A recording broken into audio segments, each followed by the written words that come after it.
வந்துதித்தாய் ராமானி கோசலைதன் திருமகனாய் சிந்துமொழி சிறுகாலை திசையெங்கும் புலர்கிறது.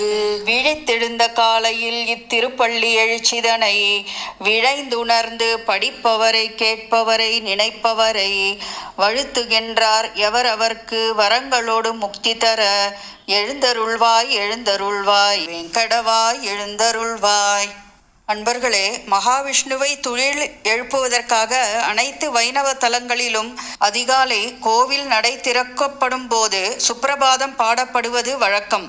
பெருமாளை போற்றியும் அவரது பெருமையும் தசாவதார பெருமைகளையும் சொல்லி புகழ்ந்து கூறுவதே சுப்பிரபாதமாகும். அருமையான நம் தாய்மொழியாம் தமிழில் தேனாக காதில் பாயும் இந்த சுப்பிரபாதத்தை கேட்டோம். அதிகாலையில் நம் இல்லங்களிலும் இந்த பாடலை பாடியோ இல்லை இதை ஒலிக்கவிட்டோ கேட்கும்போது பெருமாளின் கருணை பார்வை நம் இல்லங்களிலும் பதிந்து மகாவிஷ்ணுவின் பரிபூரண கடாட்சம் நம் அனைவருக்கும் கிடைத்திட மகாவிஷ்ணுவை வணங்கி இந்த பதிவை உங்கள் அனைவருக்கும் சமர்ப்பிக்கிறேன்.